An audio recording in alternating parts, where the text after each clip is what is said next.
Welcome to the virtual Stab Comedy Theater. It's time for the Suzette Veneti Show. Please welcome to your screen, Suzette Veneti.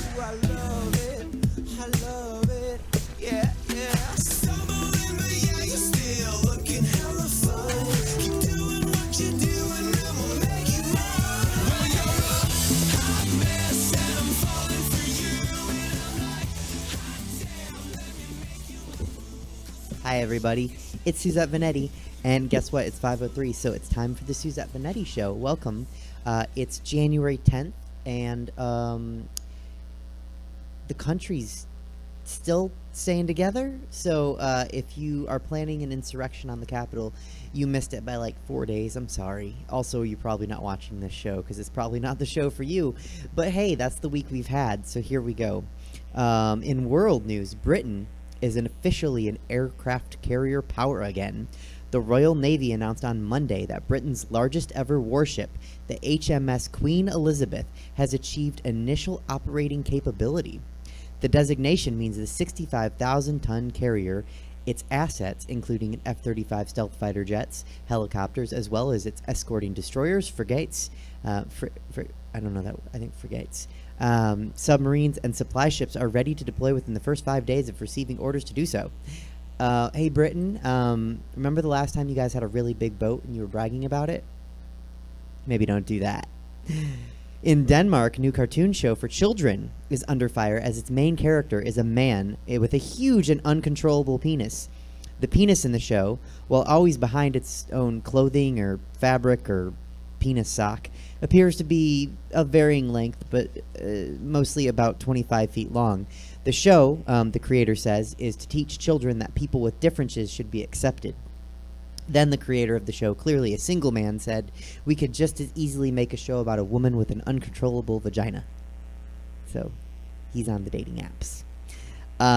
From the New York Post, scientists are suggesting that subtracting a second from a minute to make every minute 59 seconds. We can't handle the metric system, and now you want us to start adding 59 plus 59 plus 59 to make 3 minutes? That's going to get really confusing. Also, this proves that none of these scientists were drag queens, because I don't know any drag queens that want less time to get ready. Even 3 seconds. Facebook, Twitter, Instagram, Snapchat, TikTok, Pinterest, Reddit, Twitch, Shopify, Google, YouTube, Apple, Discord, and I'm sure somebody else at this point have banned Trump from their sites. Don't worry, Trump supporters. Trump can still be angsty on Zanga or LiveJournal. He can put up art on Tumblr. He can write fanfic and post pictures on DeviantArt and connect with shoppers on Etsy.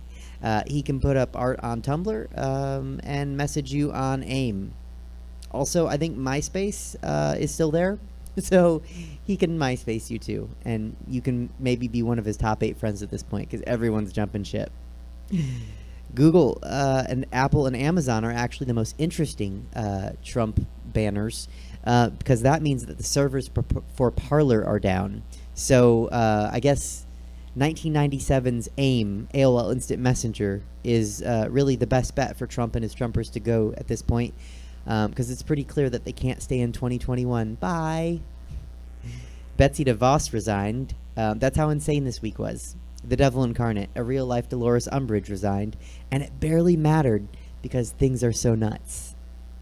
Speaking of nuts, the riots at Capitol Hill were truly a low point in all of this. Capitol Police Chief Stephen Sund said Thursday that he will resign later this month after his police force utterly failed to contain the mobs that tried to prevent Congress from ratifying President-elect Joe Biden's victory.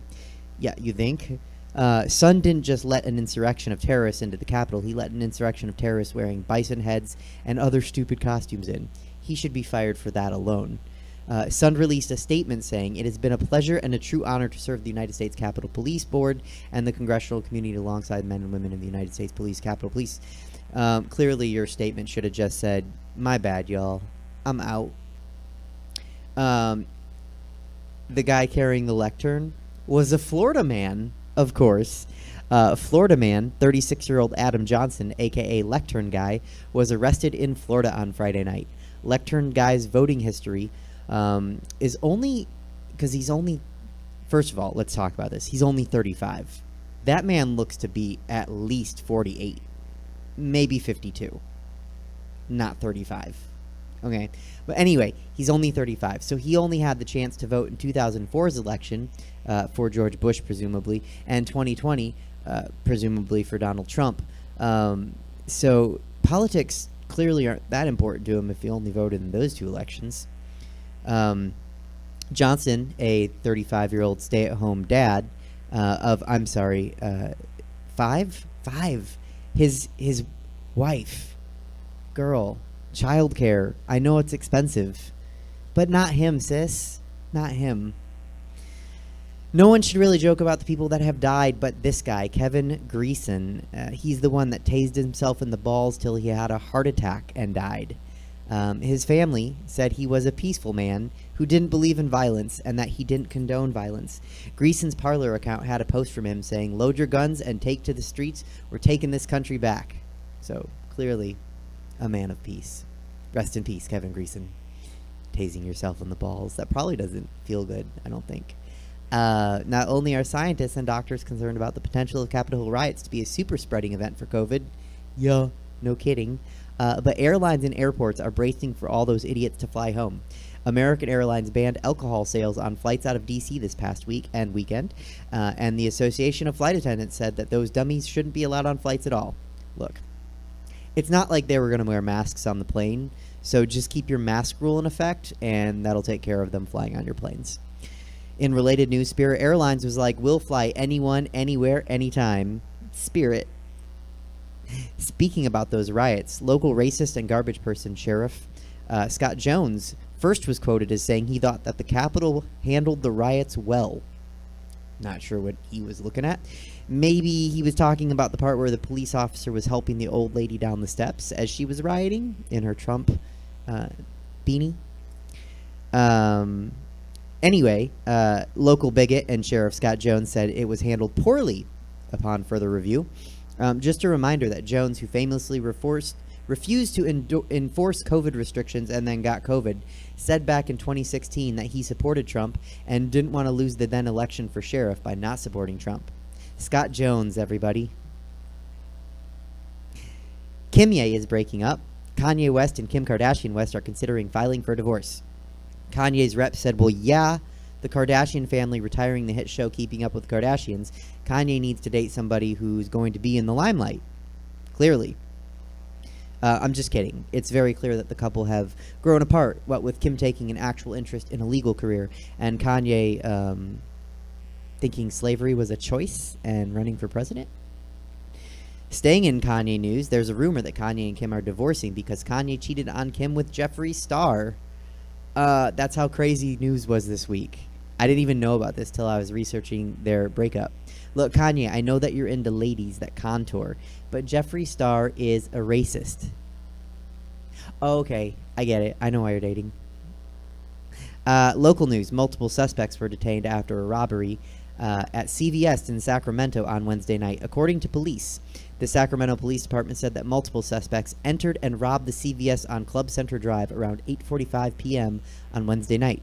When officers arrived, they found some of the suspects running out of the store, and multiple suspects were detained at the scene. Police said that they were able to catch the robbers by using the traditional 35-foot CVS receipts as a lasso to corral the suspects and catch them before they escaped. Georgia runoffs were insane. Congrats to Raphael Warnock and John Ossoff. Speaking of Georgia runoffs, University of Tennessee at Chattanooga said that it parted ways, that's code for firing, with offensive coordinator Chris Malone over a now-deleted social media post. In the post, Malone... Malone. You know what? In Malone's post, he wrote, "Congratulations to the state of Georgia and Fat Albert at Stacey Abrams because you have truly shown America that had true works of cheating an election. Again, enjoy the buffet, big girl. You earned it. Hope the money was good. Still not governor." So he's just bitter, and he's just making fun of people's physical attributes. Malone wishes that he had an offensive lineman as good as Stacey Abrams is as good at her job. His line gave up 18 sacks last season and lost 83 yards in the process. Was this joke worth it for the Post Malone reference? I don't know, but it was exciting to point out that Malone is about to lose his job. You know this song. You about to lose.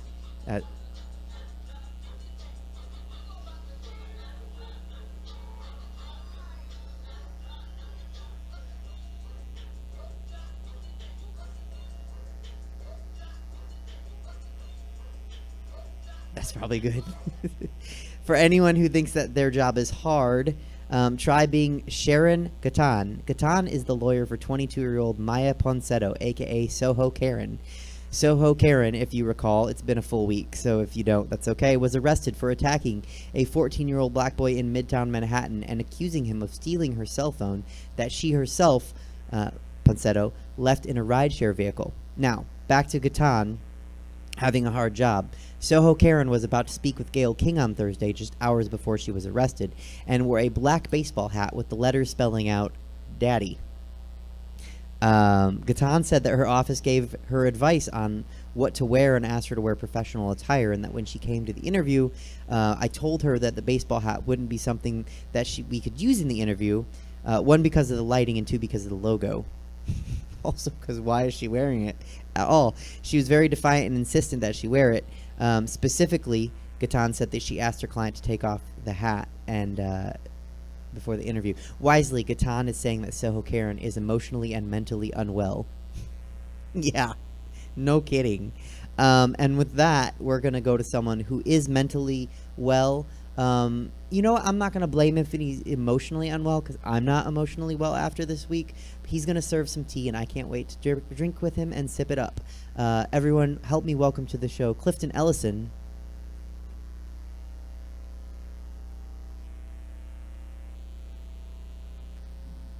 Hey, my love. How you doing, Suzette? How are you? You know, we're having wine. We're not doing edibles yet until the show's over. You know, we learned our lesson. Yes, we did. I'm loving your hair today. You're giving me very Dorit today. Giving me very like Housewives confessional teas over there. When I saw you pop up, I was like, okay. What would be okay?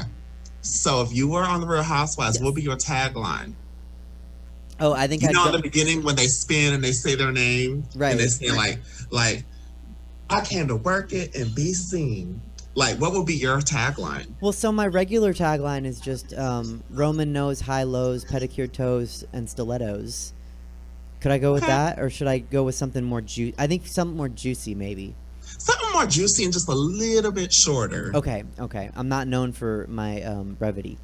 I would say I'm a hot mess, and now we all about to be. There you go. How are you, Clifton? Girl, I feel like this week was like the deluxe director's cut edition of 2020. Like it was the Schneider cut. You know, like the longer it was 2020.5 basically. It was just long. Deleted scenes. It was longer than Wonder Woman 84. It was just long and drawn out. And like by the time Friday hit, I was so tired that I was asleep by like 9:30. Like I watched Drag Race and I was done. But I will say, now that we can talk about some tea, girl, have you been watching Drag Race this season? I have not, but I heard about it. So why don't you fill in the viewers and fill me in along the way? Okay. So if y'all don't want to hear spoilers, I'm sorry, sis. The show's been out for 2 weeks. But RuPaul managed to make a way that, because I was curious of how they're going to do it with COVID and everything like that. You can't have 13 bitches in a room. So they kind of split the girls up because they made them all lip sync against each other in episode 1, right? And then at the end of episode 1, the girls that lost the lip sync, RuPaul was like, well, I'm going to make you guys vote for who was the weakest. And my favorite girl, who I like out of that group, got voted as the weakest. So I was sad. And then I'm purposely not saying names because I don't want to be that girl that spoils things. So then come to the next week, she's in with the group with the winners. And I was like, RuPaul, you little shady, conniving bitch, having these girls go through emotional. Could you imagine going into all that debt, buying all them clothes, buying all them wigs and everything like that, and getting the chop within 15 minutes of getting on set, like I would be devastated. But they're all still there, and it was, I would say, like, I can give you my login on something and let you watch it, because it was actually really good. Okay. And honestly, I keep telling everybody, I said I would lose my damn mind in this COVID times if it wasn't for drag queens and wrestling. Those are the two things that have kept, in video games, those are the three things that have kept me from not wanting to cut and kill and stab and go off on anybody. I love y'all. Y'all give me so much life and so much energy. And, the world would be a sad place without drag. I think I can speak on behalf of at least 4 drag queens, including myself, and say we love you too, Clifton. Oh, thank you. Thank you. Also, follow up. I'm fully in. We should start Get Suzette a Twitch, because I was talking to my friend and he was like, "Oh, you could do a Let's Play, and people will pay money to watch." And I was like, "Oh, people will pay me money to play video games?" And he's like, "Yeah, if you're funny." And I was like, "I can try." So I'm in. Mario Kart. Bring it. Come on, viewers. Hey, Mario Party is hella fun, girl. I'm telling you, you need to get you a Switch, because like the Nintendo Switch is fun because you can play it on your TV, you can play it at home, you can play online. There's so many different games in there, and they also have like the old school Super Nintendo and regular Nintendo games on there. So there's something for everybody on there. So if you're not like the crazy Fortnite, Call of Duty type of gamer, it's fine. There's something literally for everybody on there. So once you get it, and you got that Twitch account, girl. I got the Twitch account. You. And you can make some coins off of Twitch playing some video games too. Okay, we need to figure out how to get people to get me a Twitch. Yeah, we y'all throw some. I'm doing cheap. This is a cheap pop right now, but please, y'all, throw some coins up in Suzette's bag so she can get her a Switch. Listen, I'm trying to help you, sis. I know. But anyways, it's just so weird because the events of Wednesday really just kind of like boom, like it was like that hard, I wouldn't say a hard reset. It was like that hard deletion of everything else. Mm-hmm. And so like, we had Kim and Kanye. Yes, I call him Kanye because he's a coon. That's okay. Kim and Kanye had the little separation, and then the rumor about Miss Jeffree Star. And I'm just like, of all the people, him? Okay. It was just very weird. And then Jeffree playing like these little Twitter games of like, I'm going to Sunday service and I'm doing this. And I was like, girl, stop. Sell your little palette, kids, and just hush. Someone's excited they're in the news. He just, I don't like him. And I get so irritated when I see all these gays caping for him. And I'm just like, this dude is documented on multiple occasions saying the most racist shit, and it's not, you can't say it's Photoshop, you can't say it's edited, it's coming out of his mouth multiple times, and y'all out here caping for him and still buying them damn makeup palettes and shit like that. When we got queens like my girl Sasha Devereaux, who has her own makeup palette, who is not problematic, who does not say racist shit. Support people who don't do bad shit, And so when I say that people caping for Mr. Star, I'm just like, we need to do better. And also another thing we need to do better is everybody lusting over that man in the White House with the God of War thing with the bear and the Braveheart makeup. You know what I'm talking about? I'm sorry. There were so many things. There was so much. It was so much. Like, I'm so mentally exhausted. I'm still getting updates. Was that Wednesday or Tuesday? It was Wednesday. I'm still getting updates, and I'm like just more.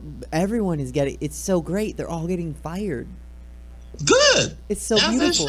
They should. You can't. Like, what kills me about this whole thing is last summer, a lot of people were mad about people protesting on streets for Black Lives Matter and things like that. Mm-hmm. So why is it that us protesting social injustice is an issue, But then y'all motherfuckers can go to the damn White House. Y'all breaking into the damn White House? Well, the Capitol. They didn't break into the White House. Well, the Capitol. Same shit. I mean, right. No. So, like, okay, so I think my two favorite things. One, the clear imbalance of equality. Like, I'm sorry. Like, people were being ripped out of their cars this summer, and they stormed the Capitol, put their feet up on people's desks, stole things, and the police, some of them actually looked like they were like trying their best to keep them out. But and so a lot like of them stood there, and I was just like, it was a few good apples, a lot of lazy apples, and a few rotten ones, because even some police officers from other states went and participated. And there were pastors, there were politicians. Also, too, there was a Real Housewife. She was a friend of the show. She was out there too. They done caught her ass up. Oh, she's not gonna be on the show Britney Spears' anymore. ex-husband was out there too. Which one? The one that she married, not K-Fed, Okay, but the first one, the one that she married for 55 hours, Jason Alexander. Remember that? Oh, From like 2004. Why? He was out there too, and I'm just like, what the hell? Like, I hate to say race shit though, but girl, what the hell going on with the white folks, girl? What's going on with y'all? What's going on with y'all? Cause I the word of the day is audacity.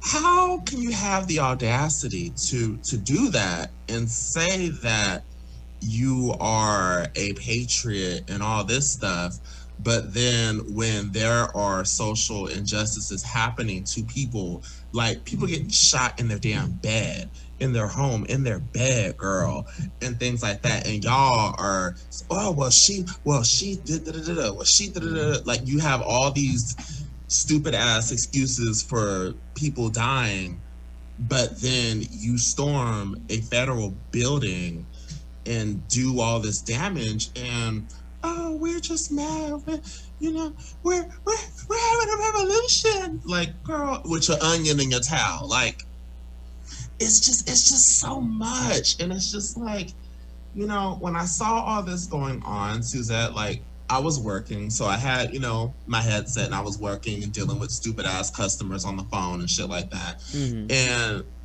it really just kind of made me just want to just shut off from the world. So after I got off of work, I just ate one of my edibles and I played some Zelda and went right to sleep, because I was just like, you know what? It ain't my problem. I didn't do it. My people ain't there. So I'm gonna let y'all deal with it. And karma's coming to all of them. But seeing these boys lust over that Conan the barbarian man with the war paint on his face and shit like that, because he's gay. Did you know that? No, I didn't. But yeah, he's a voice actor and all this type of shit. Not anymore. And the boys, girl, not anymore. And they was all lusting over him. And I'm just like, what do y'all see in this man? Like, is it because he's white and has abs? Like, you can go find a man that's not a bigot who's white and has abs. There's plenty. And y'all can hump and lick and all that type of stuff without having to worry about him being on a no-fly list. But y'all so damn, girl, don't even get me started, because I can go on a 2-hour tangent about that shit, because that shit was pissing me the fuck off. Okay, I got a question. Well, I don't know if it's a question, but I have something I want to bring up and talk about. Oh yeah, girl. So I was talking with a friend the other day, and she asked me if there are any Trump-supporting drag queens, and I happen to know there's that one. There's Lady MAGA, which I have to say, someone messaged me once, and they were like, "Is this you?" And I was like, first of all, no, because that looks like a horse in a wig. Secondly, no. I would've slapped them. Well, I was like, does anything I've ever said seem like it would be the thing a Trump supporter would say? Also, who are the fans of a Trump supporting drag queen? Because they don't like us. Right, that's what I'm saying. Like, so who likes... Because Lady MAGA has, like, 1 million followers. Are they hate follow? Like, what's happening there? I'm not jealous. I'm confused. Here's the thing that I always have to say about social media. And I have to say this to myself to center myself. don't let those numbers fool you, because those can all be fake. Those can all be bought. Like, there's things where you can pay like this website like $50 or $100, and they'll throw like 1,000 or 2,000 spam follows on you to make you look like you're that girl, when really you're not that girl. You ain't nobody. Don't nobody want you. Don't nobody need you. But when I saw that bitch, I was just like, ew. Yeah. Like, how are you going to do something that? Because to me, drag represents freedom. Drag represents courage. Drag represents love. Drag represents unity. And drag is something that brings people together. Drag is something that helps people be themselves and love. And there's no hate in drag. Well, I mean, you know, there may be shady cattiness every now and then, but like in a whole, like, we don't support that shit. So how are you gonna sit here? And mind you, her makeup was busted. Her hairline was a horrible mess. She looked a damn mess. She looked like Stone Cold Steve Austin trying to slither into a dress. It was not cute. And, you know, like, you're doing all this in the name of something that has shown us multiple times that they don't really care about us. And that's the part that really just baffled my mind, because I'm just like, how are you? I feel like it's a slap in the face to all drag queens. And it's disrespectful, and it really made me angry seeing that shit. But, I don't know. I wasn't a fan. I'm just more confused. Because I'm like, just with like any woman, anybody, any minority that supports Trump, I'm just like, now what's in this for you? Because nothing. You like this is like the gazelle bringing a tray of meat to the lion. Like, you're gonna get eaten eventually. Because here's the thing, and it's a sad thing too. A lot of minorities will shook and jive and coon and tap dance and all this stuff for these people, because in their mind, it's this sick thing in their mind that they think that if they get the approval of their oppressors, then they are better than the group that they're in. And it don't work like that. And that's why when I see who's that bitch? The black Tommy Lauren with the fucked up hair that needs to be like conditioned. Candace Owens. Yes, that bitch. She, girl. I'm proud. We should go on one of those game shows where like we read a clue, because you were like, black Tommy Lauren needs conditioner, and I was like, Candace Owens. She needs conditioner. She needs to put some conditioner in her scalp, because her shit is so dry and ragged. Her shit looks like a bird's nest, and I'm like, girl, it's karma. You know what? That's karma. And that's how I know she ain't got no black friends. But you know, that's neither here nor there. But oh my god. Okay. But she doesn't have any. I saw a picture. I need to send it to you. I saw a picture. It's very bad. She looks like Gabrielle Union's Tethered. Have you ever seen the movie Us? No. So on the movie Us, they have this thing called Tethered, where it's the mirror. Yeah. Mm-hmm. And so I would say that she's Gabrielle Union's evil twin. Oh, she wishes. But Gabrielle Union is such a beautiful woman. That's what I'm saying. Candace Owens could never. No. I have to send a picture to you. There's a Trump rally. I don't know why it was on my phone, because it must have just happened. And it's a picture of him, and he's like doing his like thing at his little podium that he like open mics at. And right behind him, all his supporters. And what drew my eye was Blacks for Trump. A white hoodie with black font. Blacks for Trump. A very white man is wearing this hoodie. And I'm like, sir, we can all see you're Caucasian. Mm-hmm. So I need to send that to you, because it made me laugh super hard. Bro, it's just all so much. But you know, I'm gonna say this, since I know we got other people on here. I don't want to take too much time, but I have faith that when the 20th comes, we will start seeing some better progress. It's not gonna be overnight, so we gotta be patient. You know, it's not going to be a 2-month or a 3-month quick fix. So, you know, I don't want to see people saying like, oh, I don't see that much change. Girl, it's just like going into working at a restaurant, and if your opener and your mid shift didn't do shit, they didn't wash dishes, they didn't pre-prep or anything like that, and you're the closer. So you got to do all you got to clean up all their mess before you can do your shit. It's kind of like that. So, we just got to be a little patient with them. But I have good faith that we're going to get on the bright side after this shit. So we just got to get through these 10 days, girl. Well, or whatever. Girl, my time is off. Is it 10 days? It's 10 days. Okay, yeah. It's 10 days. I'm ready because, baby, they crazy. Well, okay. Suzette, thank you so much for having me. Thank you for coming on. And message me before you pass out from edibles. Oh, no, I haven't taken the edible yet. I still got to eat. I've gotten better. I've gotten better now. I know how to do it. So, I got to eat and things like that. Because that other Sunday, I know Mean Dave is in the room. That other Sunday when I was sitting here and I was looking like fucking Holiday Heart, I was sitting here like... I gotta send you that picture of that hoodie and then some hair pictures. So it was a mess, girl. Don't let me. It was, but don't let me forget to send you the hair pictures. Okay, girl. Send me them pictures. Thank you so much for having me. Thank you, Clifton. Love you. Love you too. Bye. Bye. All right, careers and peers. That was Clifton Ellison. His information was below him on the screen and above my pretty little head. Hair by Liz, by the way, is the information for Stab Comedy Theater. So if you send Stab some coin, that'd be cool because they haven't been open for 10 months. And if you send Clifton some coin, that'd be cool. If you send me some coin, it'll either go to making better hair or to a Twitch. Just put in there for Twitch so I know. But no one's ever sent me coin, so I'm not going to hold my breath. With that, we're going to go to someone else who doesn't get a lot of coin and is not holding his breath. But one of my favorite people watchers, and he's probably had a tough week with all the QAnon people in his focus group. Give it up for Mean Dave. Hello.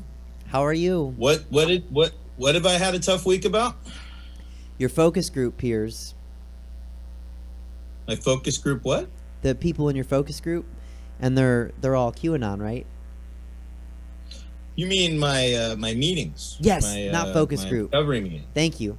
I mean, isn't a recovery meeting just a focus group? Thank you for not breaking my anonymity. No, I have no problem saying that. And there's only a few of those people, and I do refer to them as those people because when you're that far removed from reality into an online role playing game, I'm going to say that you're one of them. Because I grew up, I got into role playing games as a teenager. I played the Marvel Universe. Got to play that one. There was a game called Top Secret. Clifton remembers. And the greatest thing about those role playing games was the fact that nobody played them well. Everybody was horrible at it because it required imagination, and you're making these. Your character sheets and all that kind of stuff, and it's a level of make believe and all that kind of stuff. But the thing again is, I knew it was, it kind of reminds me of when I got into wrestling. When I got into wrestling, Clifton's a wrestling fan, I know. Mm-hmm. My first introduction into professional wrestling was on a Sunday morning. I mean, I saw some of it on Saturday mornings, but the time that I got into it was on a Sunday morning watching WTBS. And it was the NWA, National Wrestling Alliance, and somebody got hit their head into they were outside the ring. Somebody smashed their head into the ring post, which they have four corners of the ring, and they have these metal posts. Somebody got their head smashed into the post, and that dude was bleeding. And here I am, like a 8-year-old, 9-year-old kid, and I'm like, that dude's bleeding. Like, I knew in my heart of hearts that they weren't, like, there was part of me that's like, I can tell that what they're doing, they're working together. Like, it's like, because I've seen real fights. They don't look like that. No. These guys, it's like, you could easily, like, be thrown to the ropes and stop. You can easily, move from punches and you can easily not cooperate in the context of this wrestling thing. And so it's like I kind of knew that they were working together to this performance, but the part that intrigued me was when blood was introduced. I saw real blood, and that just intrigued me that these guys were putting on a level of a show where they were, because I was into horror movies at a young age. I got into those and stuff like that. But when you see grown men doing what appears to be a pretty choreographed, activity, the illusion of sport, if you will, it's a sport entertainment, a theater of sport. And then they go to the degree of the level of pain, because I also knew that was the other thing. They are hurt. They're really getting hurt, because the moment you're a kid and you try some of those moves, you try for a leg lock on somebody and seeing their reaction when you lock it in, it's real. You know that when if you've ever tried to body slam somebody, that shit hurts. All they do is they practice it to minimize their risk for injury in doing it, but it's conditioning their bodies to really feel pain. Oh, they desensitize there's themselves. A level of these guys work to create that illusion that really involves pain. They really fuck themselves up to put on this show. I knew that as a child. I could just tell, and when I saw blood, I was like, wow, they're going to that degree to keep this illusion going. That was little child, because my mom, she's like, that stuff's not real, right? And I'm like, well, Mom, I know that it's not a real competition, in the sense of who wins and loses, but they're really hurting themselves. There's nothing fake about the pain they're feeling. And I was fascinated by that. That's me as a little child. And then I continued to grow up in a culture that can't tell the difference between information that they're getting that they could be seeing firsthand and believe information that they're reading on an anonymous website from an unconfirmed person who can't spell.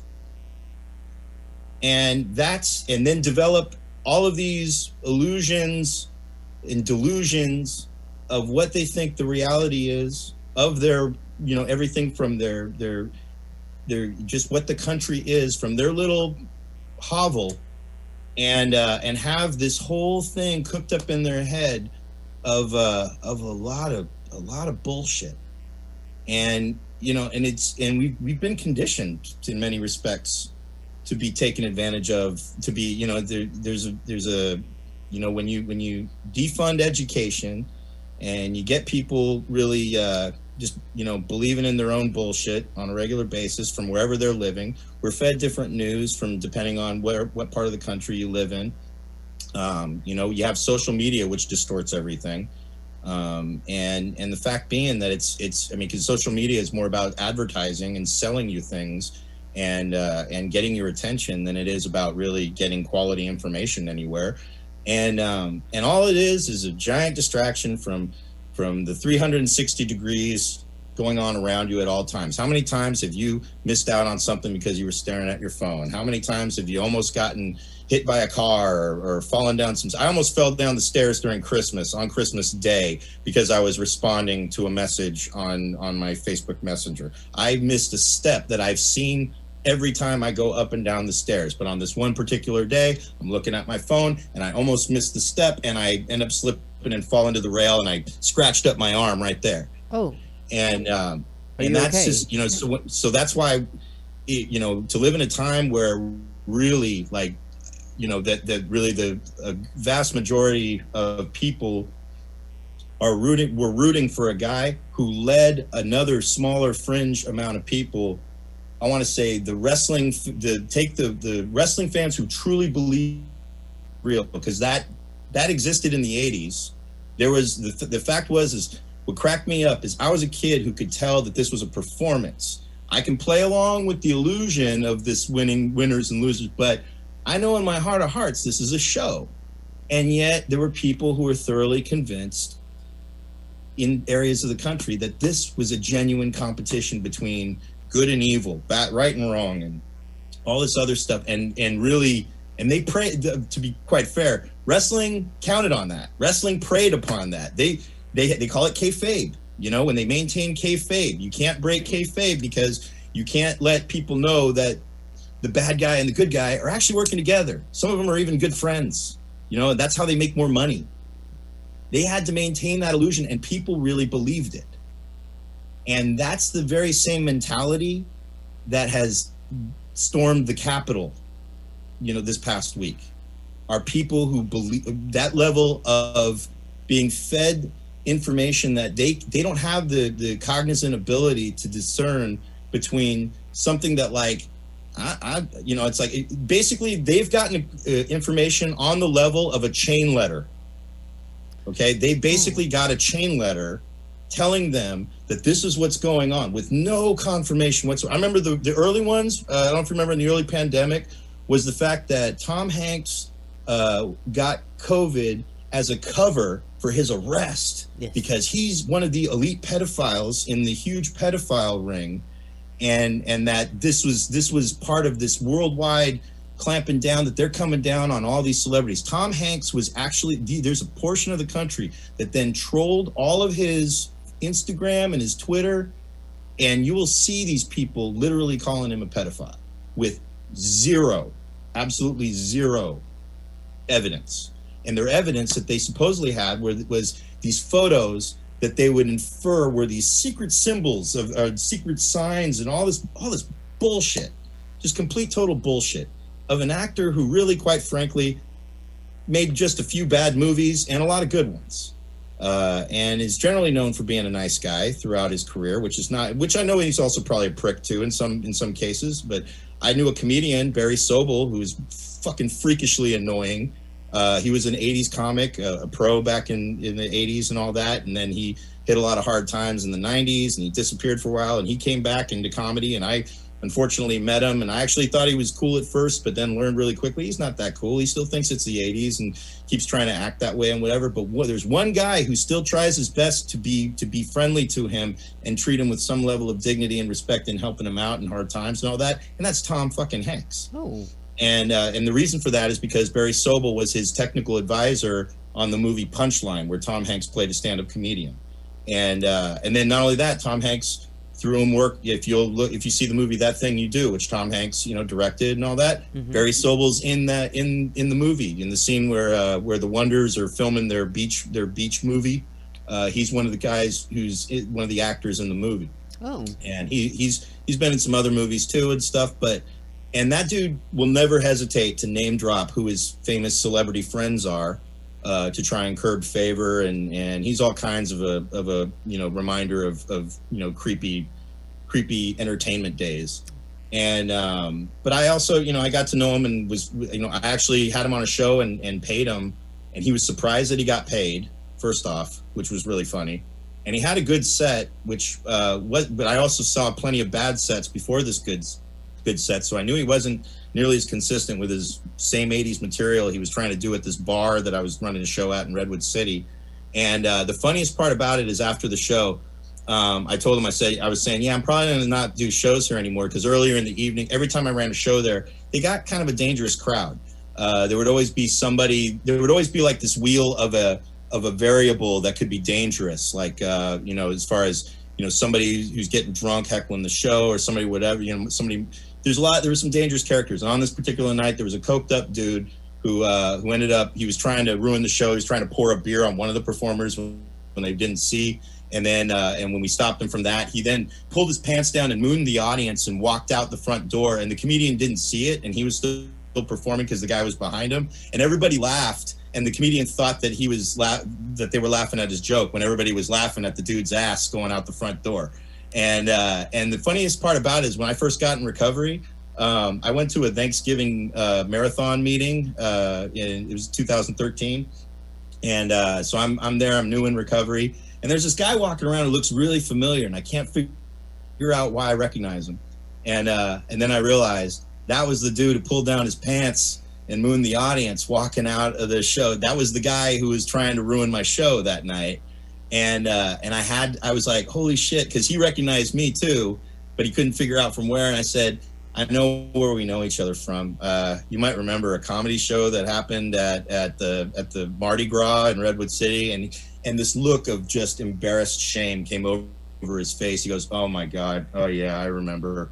He goes, yeah, I was on a lot of coke that night, and yeah, I'm kind of and he was new in recovery too. I asked him how long he had. He had I think 4 months or something like that. And it was cool because we ended up bonding, being that I was an even newer newcomer.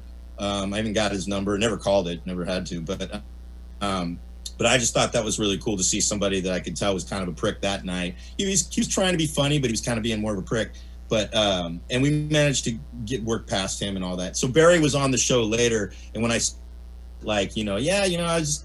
I'm tired of running shows here and having the possibility of somebody getting stabbed or something like that. And the look on Barry Sobel's face when I said that, when he goes, "I could have been stabbed," I just made me laugh so hard. And so I'm glad I put a little terror in Barry's life. And but beyond that, it just as far as what we've experienced this past week, it's nothing that I'm unfamiliar with. It's just the fact that people have let a lot of delusion and a lot of unchecked really just get the better of them. And to be honest, I feel sorry for them more than anything else, because these are people that just have a lot of misplaced. There's probably so much unmanaged. You just take a good look at the people that were up in there, and you show me all of those people, I'll show you people that should probably be in my recovery meetings, who probably all have substance abuse problems or some level of unmanageability in their life that could definitely benefit from some humility. And they're going to be feeling it because they, and the thing about it too, I remember my dad actually said what he really thinks happened, because there were people that were definitely complicit with what went on, because we know this flat out, because we saw the response to Black Lives Matter rallies. We saw the police presence there, and we saw the presence of this. And what most likely happened is there were people that thought that this was going to be that there were people that were kind of aligned with it, and then they kind of let it go. And then these fuckers, the real fucking nutty ones, they went hog shit wild and really made a mess of things. And people died. More so than most of those rallies, most of the BLMs and shit like that, and definitely way more, way without any real sense of purpose, other than I didn't get my way. I didn't get my way with this election, and I'm not believing, the results of something that is pretty much proven to be the probably the most cleanest run election in a long time. So. Yeah. It's insane, and so we'll see. Hopefully, I liked what comedian Torio Van Grohl, who you had on not too long ago, he had a good tweet today where he said maybe we should organize a Black Lives Matter rally to be happening during the inauguration, so we have a proper amount of police presence and security at the inauguration to deal with whatever else is going on. So anyway. So that being said, I think I've said my piece, and I got to bounce. So okay. Thank you very much for letting me check in. Absolutely. Good to see you. Good to see you, Clifton. Good to see you, Suzette. Looking good today, Suzette. Thank you. This is all Liz. So all Liz. Way to go, Liz. Thanks, Dave. All right. Have a great rest of the show. Take care. See you soon. All right. Here's some queers. That was Mean Dave. You can send him some coin. Do send him some coin, and send Clifton some coin. And again, above my head, Stab's information.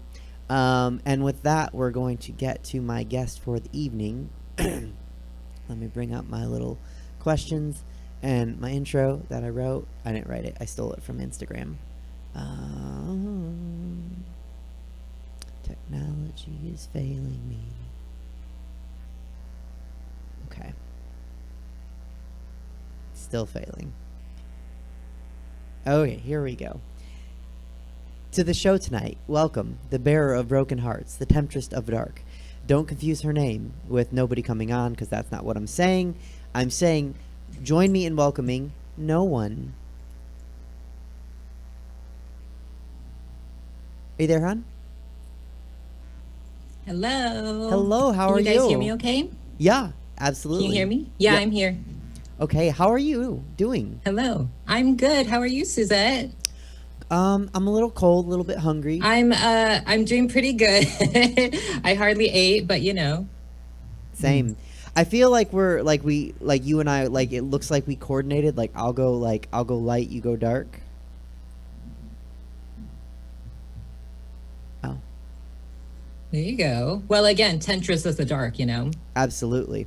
I think we might have a slight delay, so we'll have to figure that out. But let's talk about your name. I think so too. That's fine. We'll figure it out. Let's talk about your name first of all. It causes confusion. How did you pick it?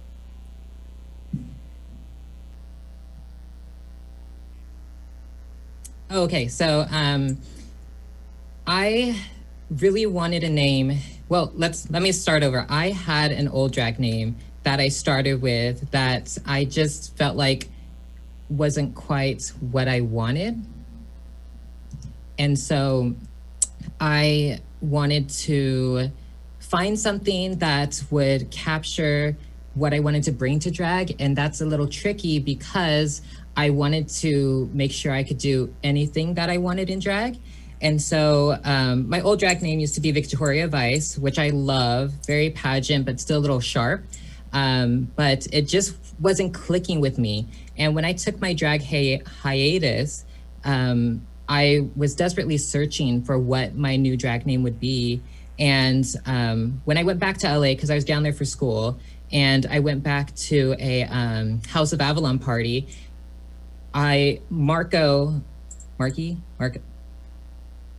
Mark, he asked me to go upstairs for a photo shoot because we kind of knew each other. And he said, yeah, just go upstairs. It's roped off, but go upstairs and you'll have a good time. I go, okay, work. And when I was trying to undo the velvet rope, and the security guard goes, excuse me, where are you going? And I go, oh, I'm going upstairs. Mark asked me to go upstairs. And he goes, well, who are you? And I went, well, I'm no one.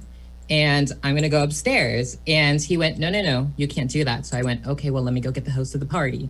Let me go stop what she's doing and let me go and have her let me in. And once I said no one, it hit me that I was like, oh, okay. I really like that. Kind of sounds like Noelle. And so it sounds cute, but also the name creates a lot of confusion and chaos, which I also enjoyed. And I also had the ability to be the queen I wanted to be, which was no one. And I think that's about it. Now, yeah. How often does it cause confusion? Usually, I guess when people see it in print, because it probably doesn't cause confusion in person, does it? Mm-hmm.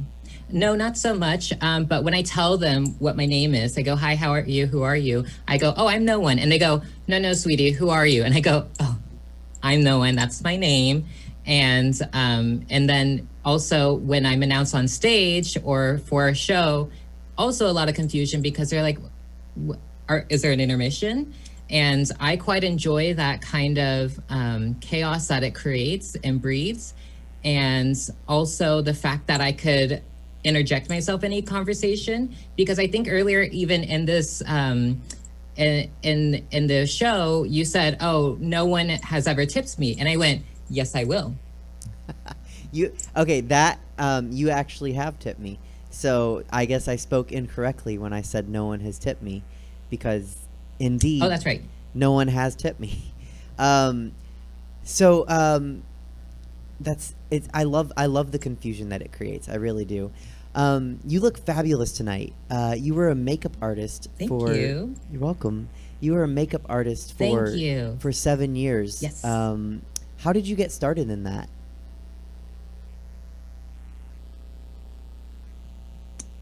I think how a lot of gay kids started was I was a theater kid, and also did Glee Club, and had a goth emo phase, so I also experimented with eyeliner. So once I kind of got my feet wet, I went, oh, I'm enjoying this. Oh, also my mom used to be a makeup artist for years, so I would see her do her makeup all the time, and I wanted to do that as well because it was just so amazing the transformation she's able to pull off. And so once I got out of high school, she was like, you should do makeup. And I go, yeah, sure, why not? And then I worked at Macy's. My first shift was Black Friday. And it eventually just led me into getting job after job after job, especially when I was down in LA and worked some really incredible experiences and gigs. And I don't know, I've always been an artist. So the makeup part kind of just like worked for me. Now, makeup, when you're doing it for regular women or people is different from drag makeup, obviously. Were there any tricks that you were able to bring over from regular makeup into drag makeup?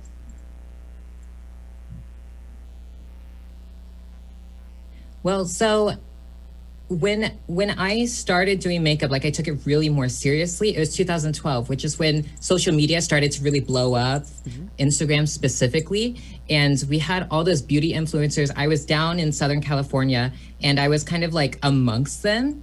And when I would see their images, I'm like, that's a lot of Photoshop and Facetune. Nothing wrong with it, but I wanted to try and get that, but on my own face, without so much post editing. And so I took like a year, 2 years to figure out how to do what I call Photoshop makeup. And that actually was drag makeup. I didn't realize it at the time, but it was. And that was just super cool. And so it was a easier transition for me because I wasn't just doing like a BB cream. I was like packing a lot of makeup on, although I looked crazy as a boy, but it made it a little bit easier. But drag and regular makeup, completely different monsters. And so that's why whenever you see someone like a beauty influencer do drag makeup for the first time, you go, ooh. Yeah. And a lot of time, people that come to shows will ask queens, do my makeup. And it's like, you really don't want that, do you? Mm-hmm. Yeah, and they'll also say along the lines of like, I wish I could be as beautiful as you. Why are you such... because, you know, they just say that to me all the time. And also, how are you more beautiful than me, a woman? And I would go, do you have 4 hours? Do you have 5 hours? Because you could definitely look like this after that amount of time. But I don't think you want to commit to that because I am in pain. To do it every morning? No, thank you. So you're not a bar queen yet. No. And would you describe yourself as an Instagram queen? What type of queen would you say you are? Okay, so this question always makes me like not like I thought about it for so long because we kind of talked about it prior to the show. And I'm definitely not a bar queen because I probably performed at 2 bars. And I really actually wanted to start that journey even more. But then quarantine hit. I actually started doing gigs Christmas of 2018 and then 2019. And then I was gonna have it snowball, but then the universe said, not yet. And so I also can't say I'm an Instagram queen because I hardly post on Instagram. I'm very, very bad at it. And so like, for me, I like to think I'm just an artist who just wants to do drag at my own convenience and produce when it's like I have the time for it and the vision for it and the and just the know-how because I kind of learned how to do a lot of the drag on my own. And so I don't know what to call it, but also my name is no one. I'm not supposed to be one queen. I am no one queen. And so I'm kind of okay without having that label. But I mean, if you were really to ask, I mean, I don't even want to be a beauty queen. Like, honestly, Suzette, I don't know. I'll let the viewers decide what kind of queen I am and I'll be okay with that. Okay. What other types of queens are there? If there's bar queens and Instagram queens, I mean, I just know bar queens and Instagram queens. Are there other types of queens that you're aware of?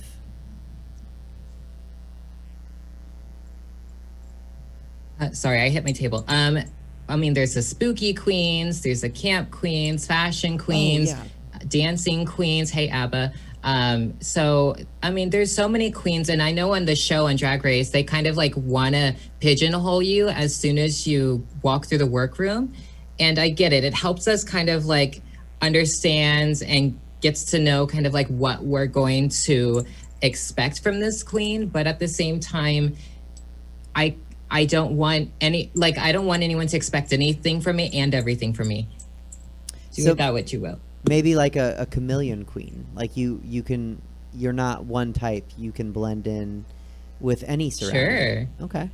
We'll coin that. Sure. Also, Chameleon, great drag name. Oh, Is it one?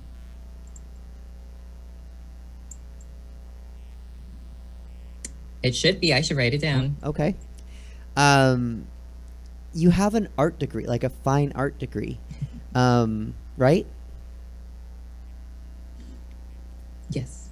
Would you say that? Yes. I went to UC Irvine.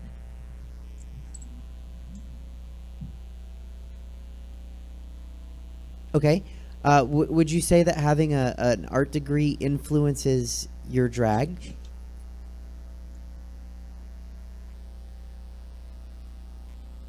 Yes. Also, this delay is going to kill me, but we'll work through it. So yes, I went to UC Irvine, and before I was a drag queen or a makeup artist, I was just more geared. I was that emo kid that would draw anime in class, and so I was always artistically going and driven. And so when it came time to go to college, I had the amazing opportunity to go. I really wanted, like, I knew that I would always do something art related. So I was like, okay, well, let's get a fine arts degree because I want the discipline of an art degree since I was self-taught. And so went to UC Irvine. Their art program's great. And that's kind of when I started to want to play with the idea of drag because I wanted to explore gender a little bit. And there's this art style known as performance art, which is it's something like Yoko Ono is really well known for. It's where it's kind of like, it's not interpretive dance, it's not theater, it's somewhere in between. And then there's also art thrown in there. And so like that really abstract part of art. And so I kind of wanted to throw that into my drag also. Clearly that's not happening yet, but I think my name is kind of a good precursor to what I'm aiming for. Okay. What you told me that you can learn to do everything in drag besides be a drag queen. That when we were talking off screen. So explain what that means.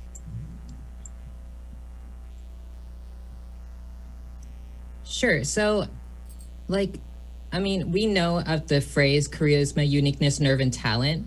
And I think the charisma part is the one that really you have to work for if you're really going to want to be a drag personality. And anyone could do drag. I want everyone to do drag. But in terms of being a performer, entertainer, and to hold people's attention, charisma is not something that could be given to you. It's something that you have to take hold of. And I used to be the quietest, shyest kid and didn't want to go on stage. I didn't want to have anything to do with theater, but I kind of took that head on. So, I mean, I guess I should amend that statement where like, you could learn how to do the craft surrounding drag, but you also have to like not forget to focus on yourself and who you are as a person and determine how you want to deliver that. And in my eyes, I really enjoy a queen who has a lot of charisma or something just kooky or interesting or different about her that makes you want to go, I want to know more. What's an example of a kooky characteristic of a queen?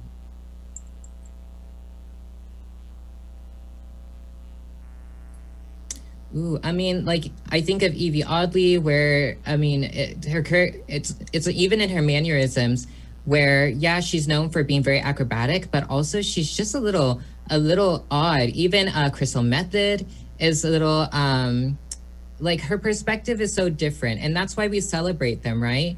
And a lot of the girls on Dragula have a very distinct, like Abhora. She approaches drag from such a different perspective, and it allows us to want to get to know more because she found what it is about herself that she wants to share with the world. And that's something you can't really learn. It's something that you have to find.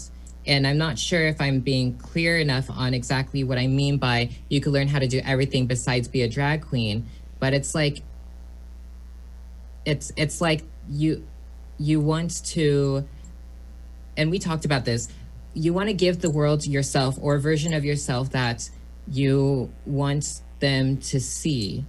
And that can't be learned. You have to go inside and then pull it out. So having a strong sense of identity for who you are or who you are in drag is something that you need to, like, you can't, I guess you're saying, like, you need to have that. You can't learn that like you can learn how to beat a dress or how to do makeup or do hair.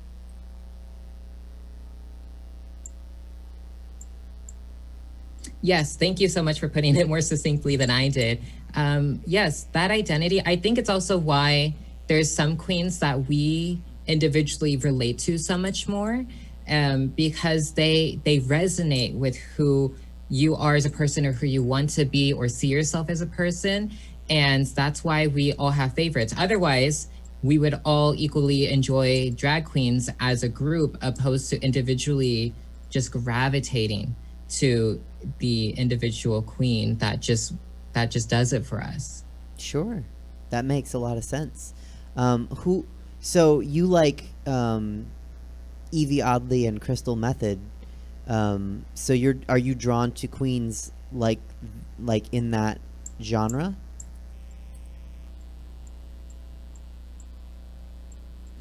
Not particularly, and that's why, like, I didn't want to be a specific type of drag queen, because there's qualities in different drag queens that I adore. And I think the biggest thing, and I figured this out in art school, the most attractive, like, artistic part that I'm gravitated towards is the personality, is the ego, which is really hard to figure out in art school.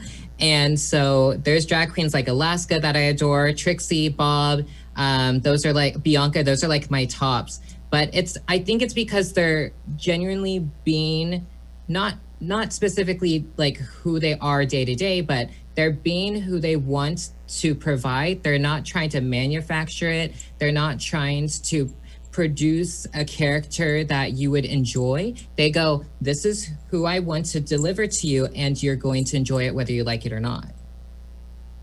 Okay. So you're saying they're being genuine in a way instead of manufacturing a persona.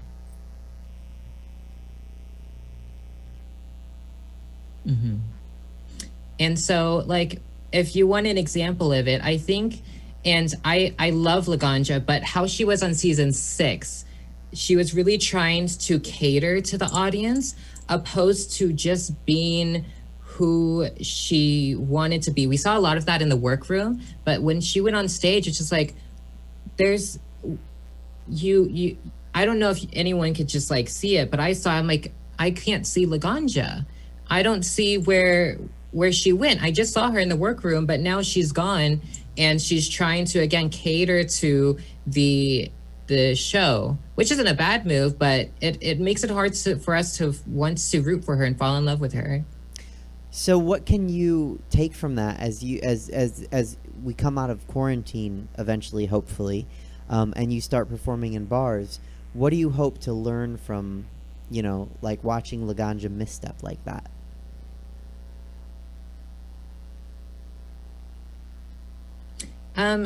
Well, okay, let me go back a little bit. So I took that drag hiatus for 4 years. I wanted to finish my degree, but also I was trying to figure out who I wanted to be as a drag persona.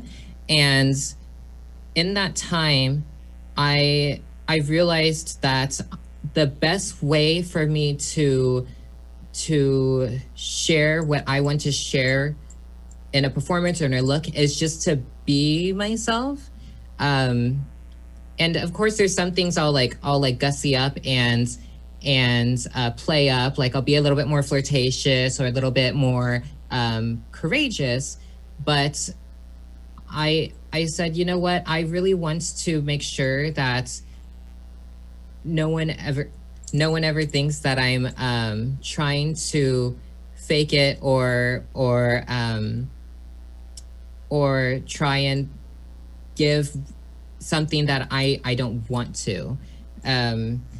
This is so hard to describe, but so like you said, I wanted to be just genuine. And so after seeing some queens on the show or in person, that I was like, I don't know, I don't see them through the makeup and the wig.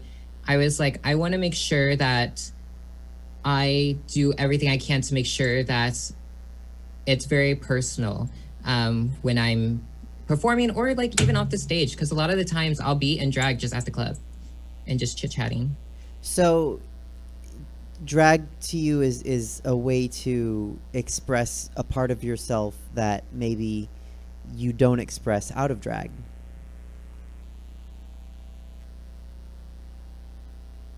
You got it. And that's why I feel like, first of all, I feel like we're having like a psych session. The reason why I'm so firm on everyone should do drag is I feel like being in all this makeup, the wig, or whatever you consider drag to be, it puts you so far away from who you are day to day. You could kind of discover parts of yourself that were dormant and want to lean into that. And I think it is so beautiful. I remember when I did makeup for people and they're like, oh, I've never worn makeup before. And I go, okay, well, what do you want to do? They're like, do whatever you want. And I'll give it to them. I'll paint them.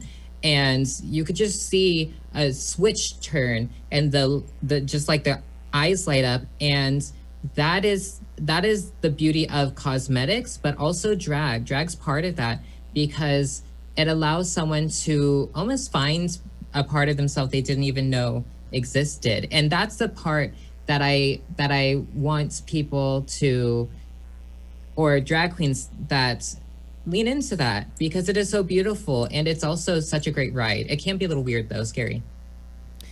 Yeah, it can be. I think something you mentioned was drag can be a suit of armor. Again, mentioned off screen. And so that would be a way to kind of flesh out a part of your personality, like you said, that you might want to show more or less of with that suit of armor.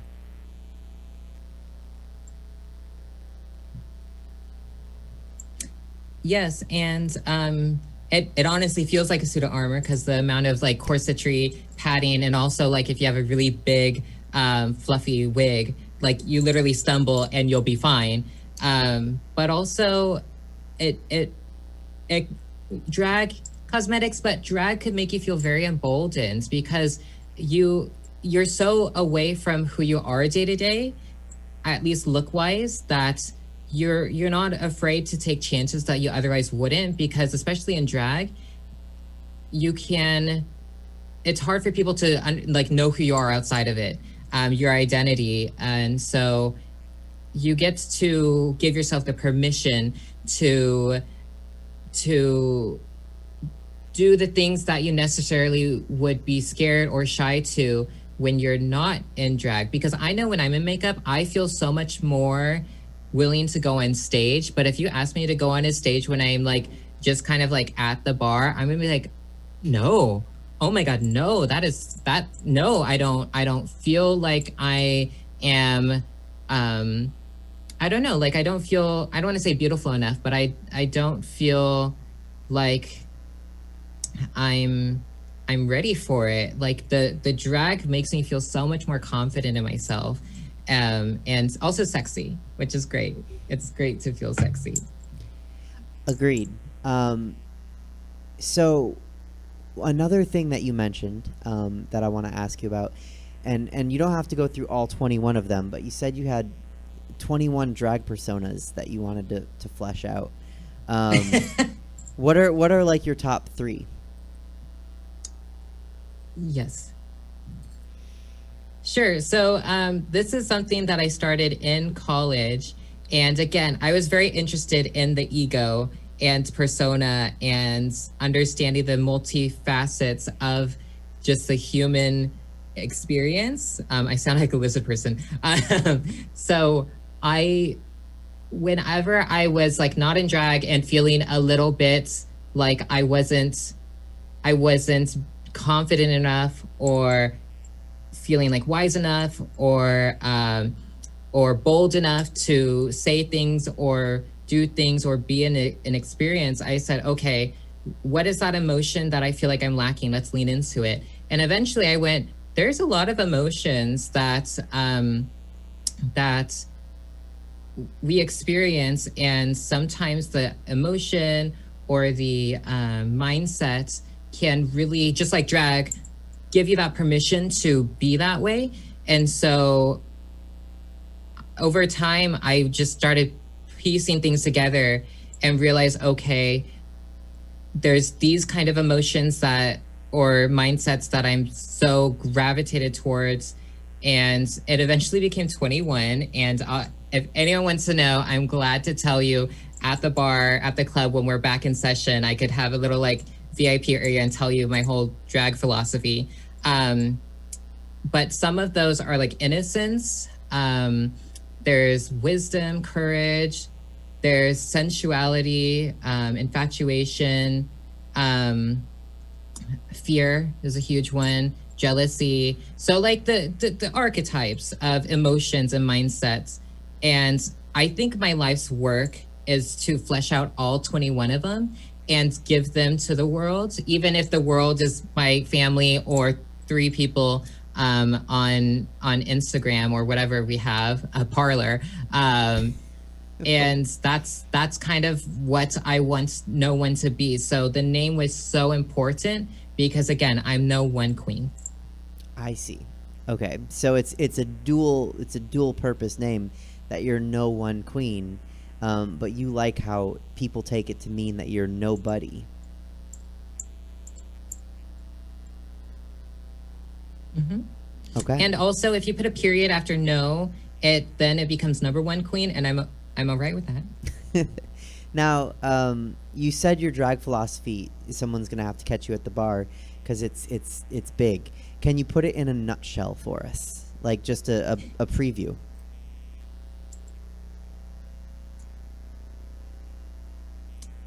Well, so there's the 21 drag personas that I want to create, but drag philosophy, I think I touched upon it, where everyone should do drag. It allows you to be who you're afraid to be, and it also helps you find yourself.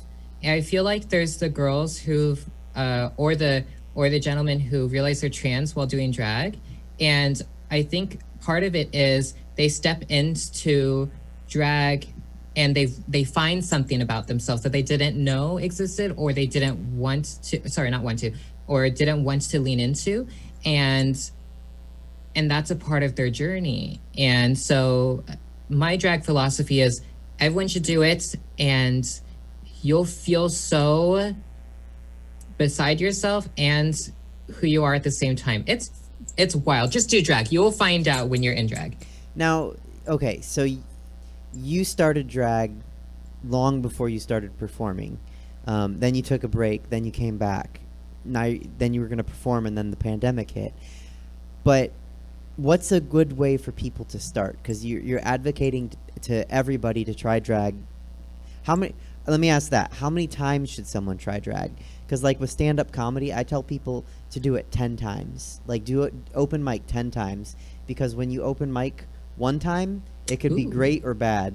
But in the 10 times that you do it, you'll have a good one, a bad one. You'll have some middling ones. You'll have a terrible one. You might have a fantastic one. But how many times should someone try drag just to try it? Is one enough? You make a really good point, Suzette. I always tell people do it at least once. But now that you say it, like the first time in drag could be rough, as all drag queens have known.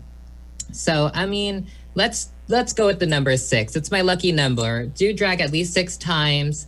Try it the first time and realize all the kinks that you have to iron out. And then as you do more and more, you'll start to feel either more confident about the look you're providing, or you'll start to figure out what you're more comfortable wearing, or how you want to share your just share your drag self with the world. And so let's say 6, but honestly, it's however many you're willing to stomach, because drag is uncomfortable The experience of getting into drag could be terrifying, but like when you're in drag, it's magical. At least to me. Maybe I'm crazy, but I don't know about you, Suzette, but it's a very magical feeling. So, if someone's going to try drag 6 times, how would you suggest they get started? I mean, because certainly not everybody has, kind of natural makeup skills. So, what's a good way to get started if someone's interested?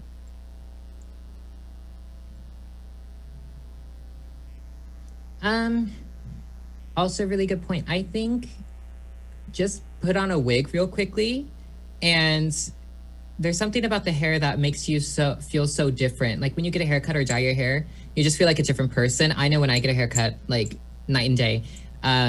So just put on a wig, see how you feel. Are you enjoying it? Do you feel like you're being someone that you want to be more of? You want to lean into more? Then start with the wig, and then grab a friend who has more experience with makeup, or just go for makeup and get cheap makeup. You do not need fancy makeup for it to work. And just, or borrow the makeup and just have wig. I think wig would probably be the first place to start. And then maybe clothes, actually, and then makeup. This is hard, Suzette. You're really good at this. I feel like I'm in the hot seat. You're fine. I will say you brought up an interesting point that I always mention to people. I think the better the makeup artist you are, the cheaper the makeup you can use. And the worse you are at makeup, applying it, the more expensive makeup you need.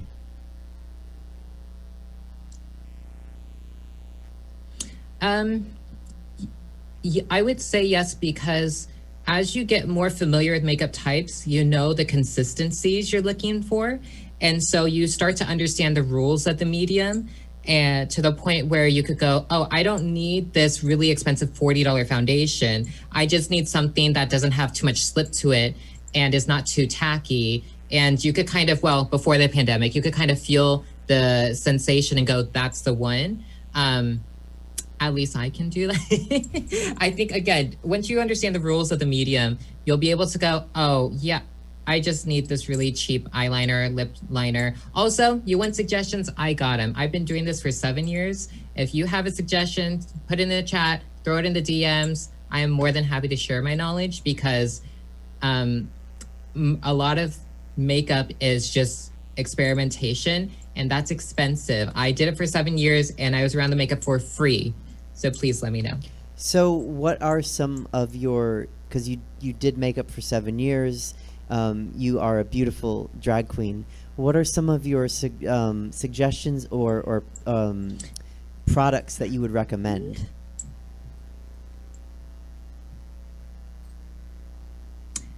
Oh my gosh. There's some holy grail items.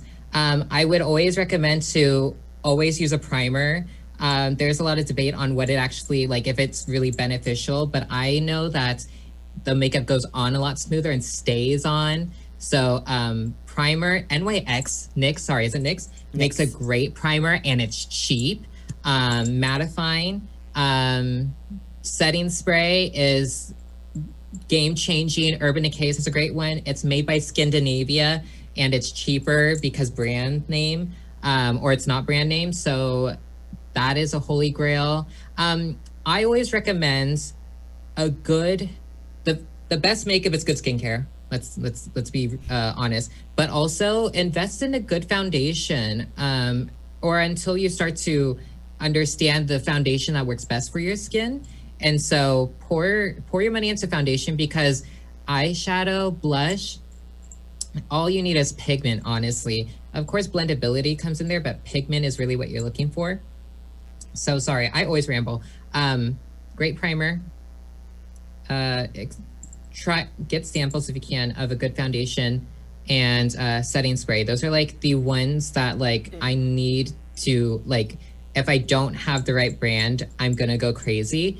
With everything else, I'm like, I'll make it work. I will echo a good primer and a good setting spray, and it's funny because, like you said, you don't have a lot of experience in bars. But I've had some drag queens on the show and one of the questions I'll ask some drag queens sometimes is like, what's the longest you've spent in drag in one day? And I think the longest is around like 22 hours is what some of the queens have said. And I know I've had to wear a full face of makeup for 16 to 18 hours once. And you really need a good primer and a good setting spray. And Urban Decay is exactly what I use for setting spray, the all-nighter, because it will hold everything just right. So oh god, yeah. And my drag mom, I was really lucky to have a good drag mom. And I have worn makeup for that long, like drag level makeup. Okay. And I can't imagine being in drag for 22 hours, but I was able to stay in face for 22. And again, this is back when I would pack a lot of makeup without the wig and the clothing for drag and the padding. And so I think the setting spray kind of made it doable, not comfortable, and not pretty even at the 12th hour, but like it wouldn't come off. Very minimal touch-ups. Yeah, but even though it's not the best at the 12th hour, it's still a lot better than it would be without it.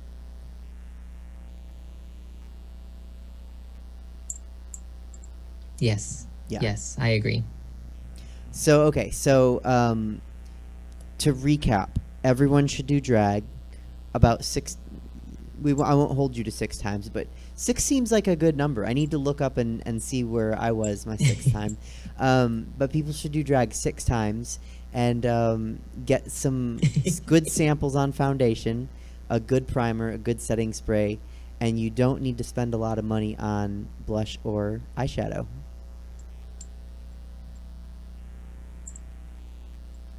Yep, you got it. Any You're so good at this, Suzette. Literally, when you showed me your show, because we just met, I was just so impressed. I'm like, she is such a good listener. Oh my God. And really good at taking all my nonsense specifically and making it succinct. So thank you. Oh, no, my pleasure. Thank you for the compliments. I was going to say, do you have a good makeup trick for anybody watching? Ooh, yes, especially with drag, especially with the glued down eyebrow. Literally, and I know we know windshield wiping, especially for eyeshadow, but literally, if you tap it on or pat it on, foundation, honestly, anything makeup wise, you'll have to work at it more to blend it because you're not doing the swiping motions, but the color payoff will be higher, the pigmentation, your brows won't start coming undone because of all those wiping motions. You're like ripping at the thin layer of glue on your eyebrows. That helps a lot. So tapping motions probably is one of the biggest differences between everyday makeup and drag makeup. The more you literally pack it on, the longer it'll stay on, the more colorful it'll be. And I call it bulletproof. You call it waterproof, but like literally there's something about it. I'm no scientist. I went to school for art, but it works. So would you say to tap on all makeup or just shadows and over your eyebrows if you're doing drag?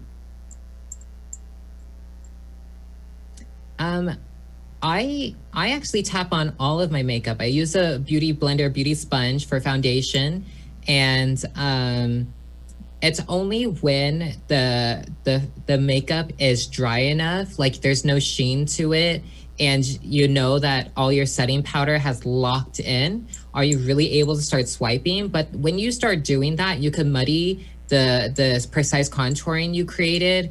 You could strip your makeup if there's too much pressure on your hand with your brush. And so like I always like, especially even at the end, I'll tap on the color and then I'll start blending it with those windshield wiper motions.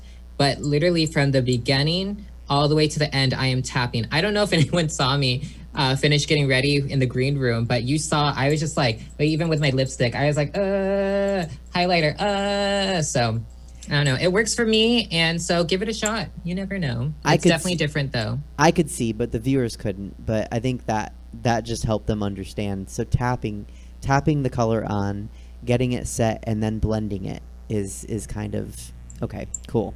Yeah. I was really lucky to have a really good drag mom, so I learned a lot of this without understanding what I was learning. But okay, so I think that's really helpful tips for people to start, and I would agree. I think people should try drag 6 times. That is the end of all my proper questions. Is there anything that I didn't think to ask you that you want to mention?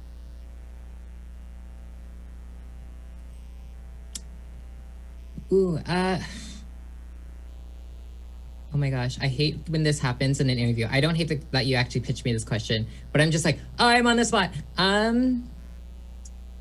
don't know. I don't think so. Okay. I could talk more about my college experience because I forgot to tell you, I also minored in film and media design, which is why if you see any of my performances that I've recently been posting on Instagram are a little bit more edited to a certain degree than you might normally find. What else? Well, I think that's... I'm really stubborn and cheap, so I like to learn how to do everything myself, and I still don't know how to sew. We'll get there. I think that editing videos, that's an interesting thing you bring up, because a lot of the queens that I've had on, we started the show when the pandemic started, of course, and a lot of queens that I've had on have said, you know, not only now are they their own makeup artist, their own hairstylist, their own dresser, their own costume designer, now they're doing lighting, they're doing editing, they're doing sound, they're doing, you know, everything, because you have to produce these videos. So in a way, maybe now is a great time for you to kind of establish a footprint, you know, with videos, and kind of use that skill set to your advantage.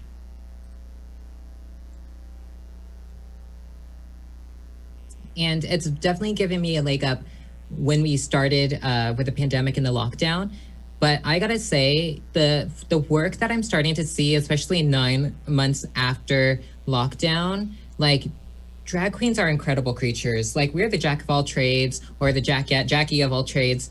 And that is just, it's so impressive to me, the passion that goes into drag, because as you know, most of the time we lose money on a performance or production, and it's a little insane, but it's because we love what we're doing, and that to me is so attractive and amazing about drag. Is you're just so convicted and just so passionate that, like, yeah, let's do it. I'll figure it out. I'll learn. I'll ask questions. I'll get to know someone. Or YouTube's amazing. I think I learned a lot of my early drag techniques on YouTube.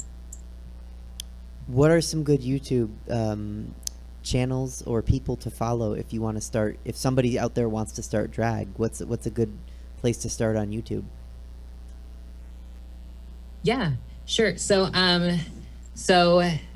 Logo and World of Wonder does a great job at, like, having the girls on Drag Race show how they do their makeup, which is amazing. So whichever drag queen that you're, like, gravitate to, find their makeup tutorials.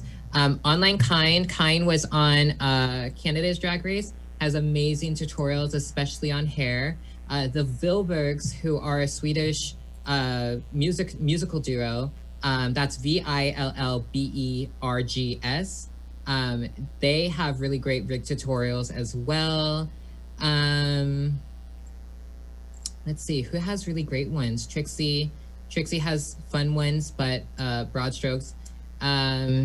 Plastique. I learned a lot from Manila, oddly. She had, like, 3 tutorials kind of, like, floating in the YouTube pool. So Also, no, I think that's it. Online Kind, the Vilbergs, and then just look up your favorite drag queen and then, or the drag queen's face that you want, and then put in makeup tutorial. And luckily, there's so much more content out there. Because when we all started, it was bare pickings. That's a great tip. We don't have to. I mean, we can go into rapid fire questions if you're ready. I just wasn't sure if there was anything I left out that was really important. Sure, and maybe it'll spark something else. Okay, cool. So here we go. No one with rapid fire questions. You already answered the first one. A drag name that you didn't end up using. Go ahead and mention it again in case anyone wasn't paying attention. Yeah. Well, I used it, but Victoria Vice. I also have Sedusa, but I think she was on Powerpuff Girls. Oh, Chameleon. We talked about Chameleon. Love that. I gotta write that down. That can be. Are you gonna name the 21 different personas beside like the characteristic, or like are they gonna have a different name? Yes. Okay. And I have a list that's I'm working on. And so, sorry, one of them, I was like thinking of them because I can't unlock my phone. There's FMLR, nope. See, FM, it says ephemeral. FM, anyways. Also, there's Android Jenny, so androgyny. There's a couple more. There's Icon. That's one of them. I think that's like the driving persona, like the main or the singular one. There's a couple more. But again, it's my life's work. I'm in no rush to like produce and churn out all 21 anytime soon. Okay. What is your favorite wig color?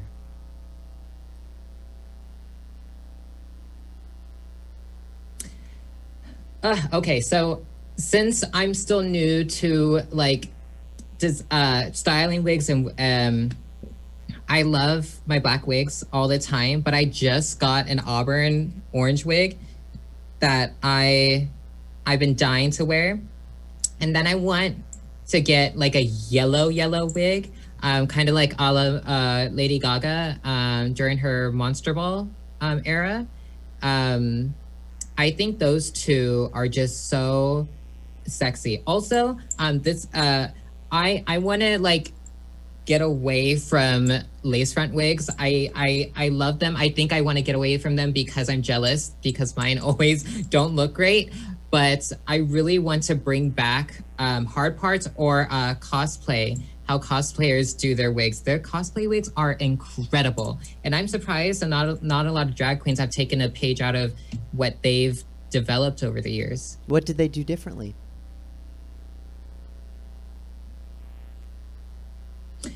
So they don't even do a hard part where you could tease the comb and just pull it back. Mm-hmm. They will literally cut up a wig and get glue. I don't even know if it's wig glue, and they will do an anime zigzaggy hairline. How they do their huge Ariana Grande ponytails, they actually put PVC pipe into the base of the wig and then get another wig and do that.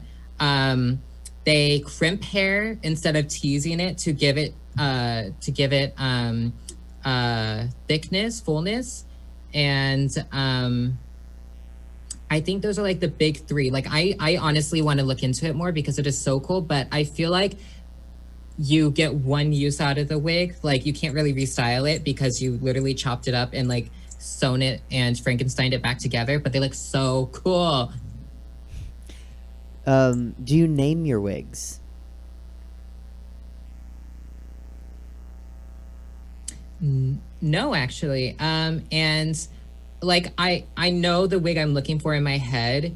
I don't, because I don't get the logic or the fun of naming wigs, because if I say I had a wig called Bernadette and I'm beating her to crap to straighten her out or tease her, I'd feel a little bad.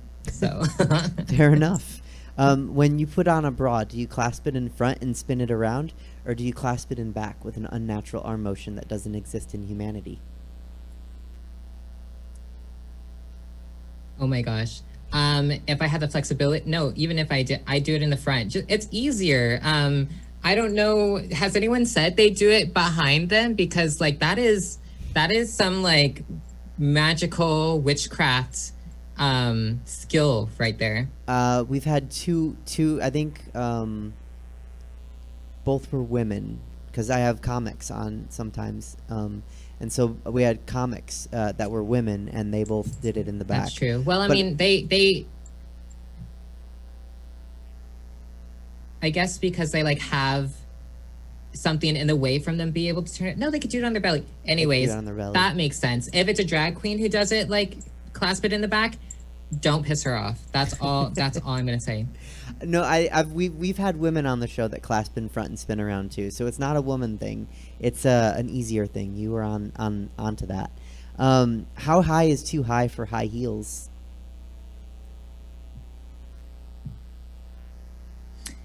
Let's see. The highest I've worn is 8 inches, and I almost ate it.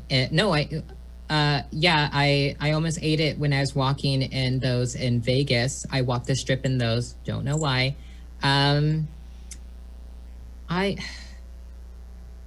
If they weren't platform, 8 is too.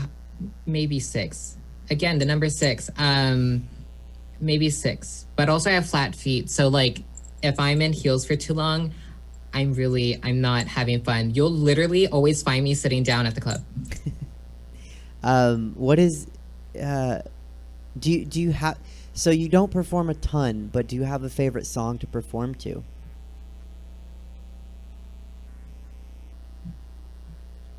Well, okay, so the reason why I'm having a really good time with the really good time doing virtual drag is you could do songs that you really can't do at the club, or at least it won't produce enough energy that I feel like has been so huge in recent years with the twirling drop-in splits and the death drops. I personally really enjoy slower songs, not quite ballads, but a little bit slower that you could really see the emotion. Also, with my theater background, anything Broadway, I love. I think like half of my virtual performances were Broadway based. Sure. Do you have a favorite LGBTQ activist?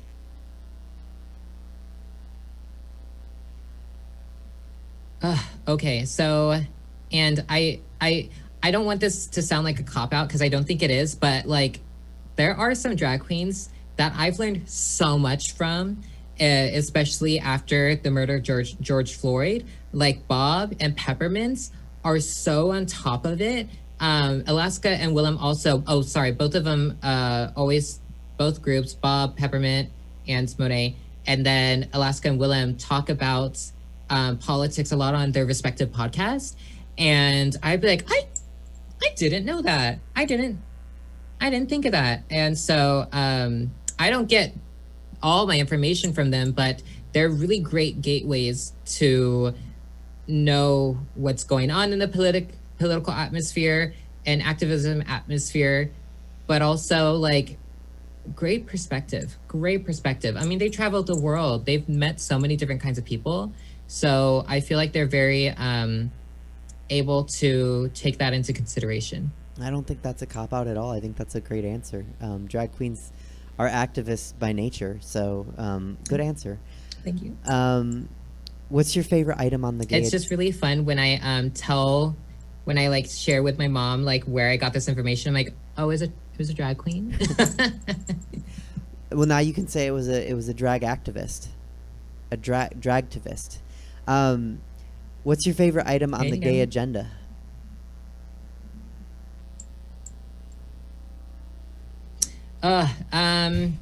Everyone should do drag. What else? Everyone should walk faster, because you know the gays are just speeding through the walkways. They do. Let's see. Specifically, men should do skincare. There's a lot. There's a lot on the gay agenda that we're working on, but like I want to push them a little bit more. I like those answers. But it's specifically walk faster, please. We need to clip that. Which do you think COVID-19 pandemic has affected more, the straight dating scene or the gay dating scene?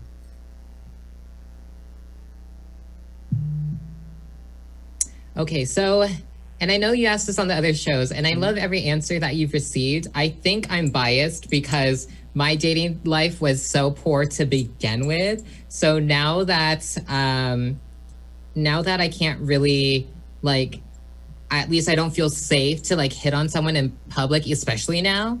I'm just like, the gay community probably got hit a lot, but also specifically the gays. I'm not talking about the lesbians or non-binary or the bisexuals or the others in our group, but like, they're not always looking to like date. So it's a little bit of a toss up, but I know specifically dating scene has just been a nightmare for me. And I actually deleted Grindr and Tinder months ago because it just was, there was no fruit. There was no fruit.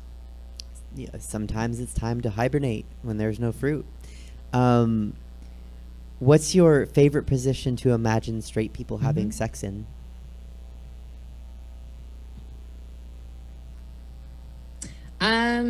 This is a great question. I don't know. I just imagine they're just like, oh, missionary doggy, but also like, it's a position. It's popular for a reason. But also I'm really not trying to think of straight people have sex. So we'll just go with missionary doggy. Okay. What's your favorite position?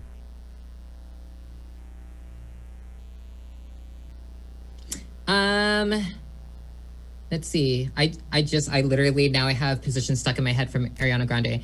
I like missionary. I know it's so vanilla, but I love just looking into the eyes of the person because I'm the kind of like we're making love. So missionary is just so like, oh wow. Unless they like look crazy, then let's just not. Fair enough. What's your favorite thing about the existence of brunch?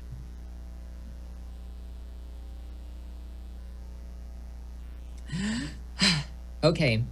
I do not, controversial statement, very bold statement. Don't like wine, don't like champagne. Mimosas though, I can just go all day. Also, I love breakfast food. So, I mean, like brunch, if it were, I know it's like almost like at 10, 11, but if it was like at 1, which I guess could be brunch, would be perfect. I love brunch so much. Okay. Do you cook or bake?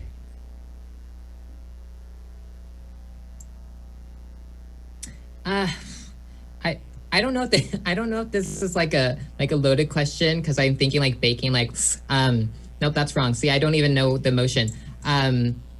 Yes, when I feel like it, which is never. Okay. My mom would say otherwise. Okay. DC or Marvel? You'd say no.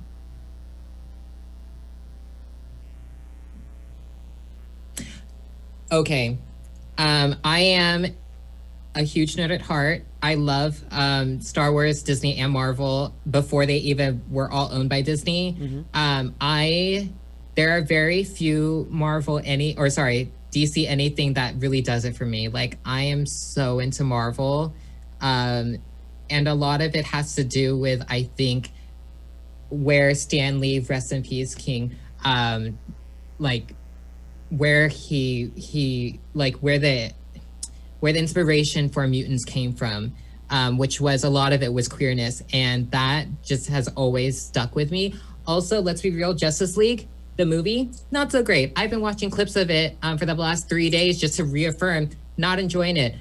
Avengers though, Endgame, anytime I rewatch the final battle, sorry, spoilers, goosebumps every time. I agree. If we're at the bar and someone's buying us drinks, what are we drinking?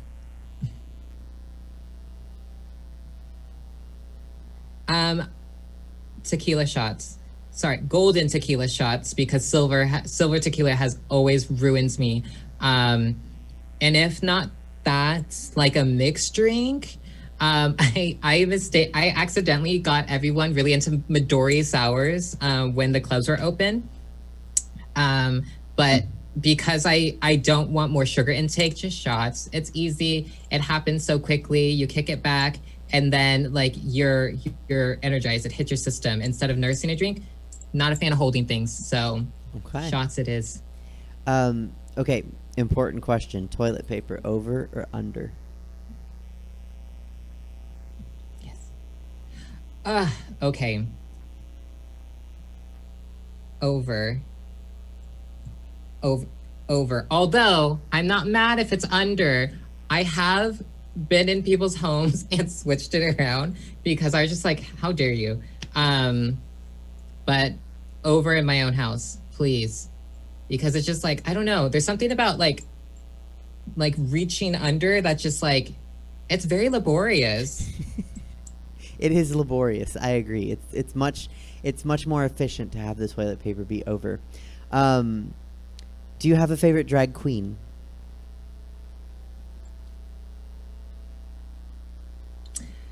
I think the drag queen that's really inspired me a ton is Alaska.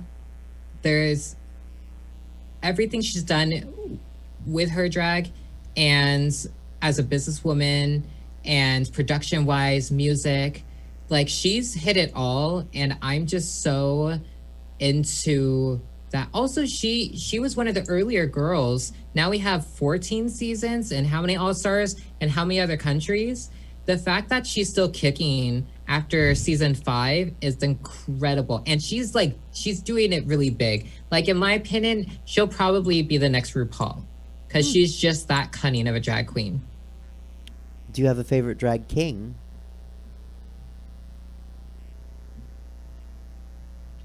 Okay, so Clive Max was just on our show with Juliana's Holiday and Co. show when we did it, and I was immediately obsessed with him. If we're gonna talk like Land Insider, duh.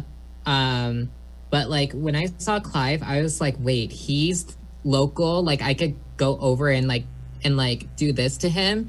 Like, sorry. Not touch him. Nope. Anyways, I'm just so obsessed. He is so local. Obsessed. He's local and he's real. But that's a great choice. Do you think I'm pretty?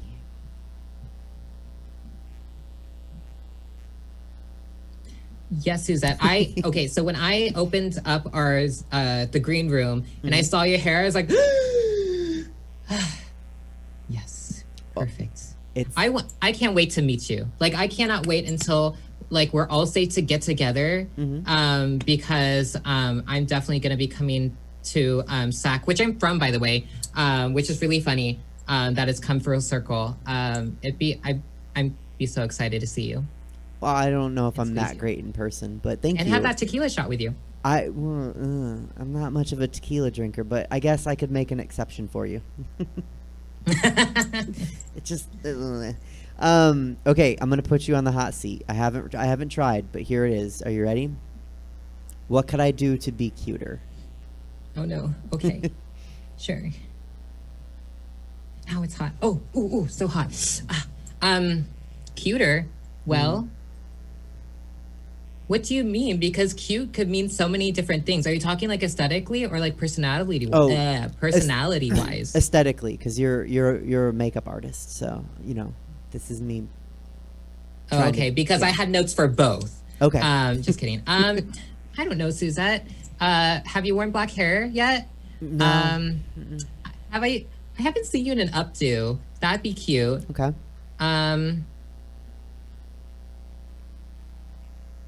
So do that. Also, do you always wear red lip? Maybe, not sure. And I'm just change up one thing. I think it'd be cute. I love diversity. I love versatility.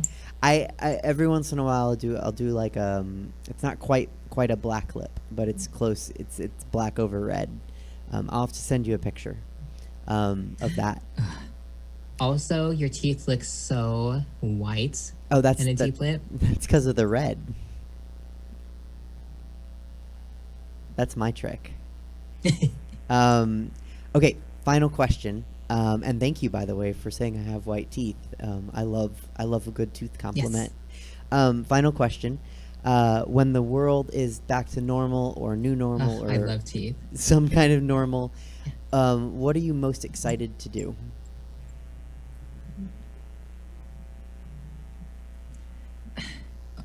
I am just like Rue, I'm extroverted introvert, and I miss my friends. I miss the club scene. I actually started clubbing when I was 13. That's another story. We could go into it if we have the time. But so I just miss the atmosphere. I cannot wait to be around my friends and squeeze them and just have a good time. I'm so mad I couldn't like drunkenly dance in the club to Rain on Me when it like came out. And now with Ariana Grande's new music, like I'm just so many missed opportunities, but we'll make up for them. Okay. Really quick, I have to know, how did you start clubbing when you were 13?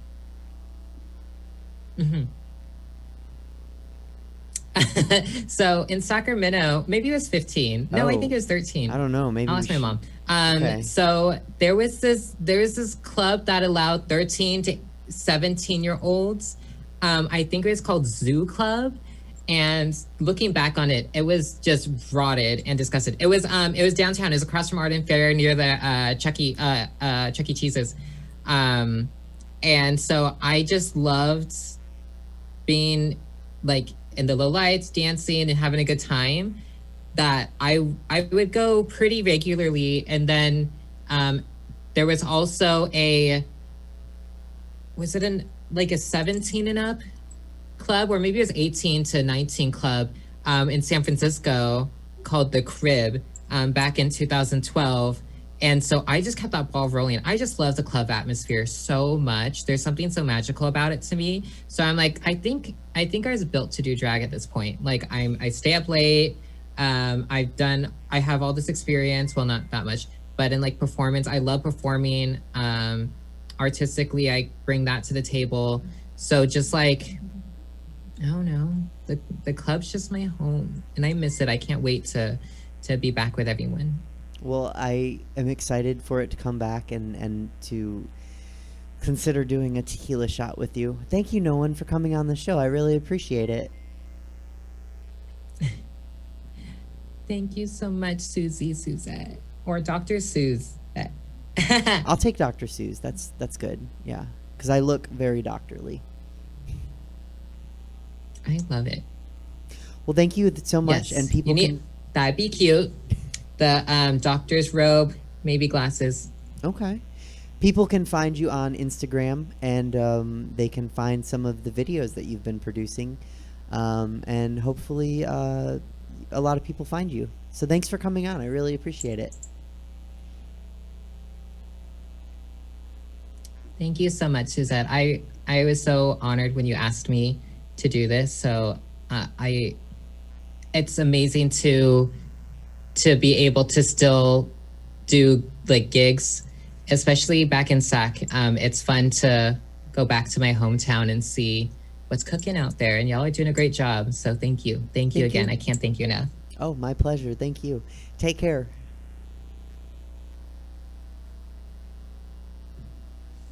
Bye. Bye. No one loves you. Okay, Peers and Queers, that was No One, and you can find her on Instagram, and there's some YouTube videos, so make sure you check her out, because she has a lot of experience with makeup and film editing, so the videos are going to be great. I also want to give a shout out to Anna Lopez, who donated some money to Stab Comedy Theater, so thank you, Anna. Really appreciate that. It means a lot to us that you would do that. I mean, I'm speaking on behalf of the Jessie's here, but I know it means a lot to Stab, because it does. It's support, and the arts need supporters. So thank you again to Anna Lopez.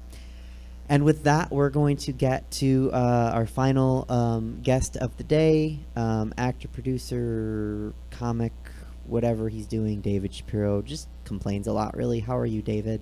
How are you? Okay. Yeah. Okay. Well, I said that we were going to talk about dating this week, but then this week happened, and I'd rather talk about this week. It's crazy, right? Like, people tasing themselves in the balls to death, and, like, what is happening? First, so we can't talk about dating. We can maybe next week. I don't know. It doesn't matter. No one's dating me. So let's talk about what happened. Okay. So there was Josh Hawley. I've talked about him before in my segment on your show. Mm-hmm. He clearly like aiming for a presidential run in 2024 when he'll be 45 and eligible to run for president.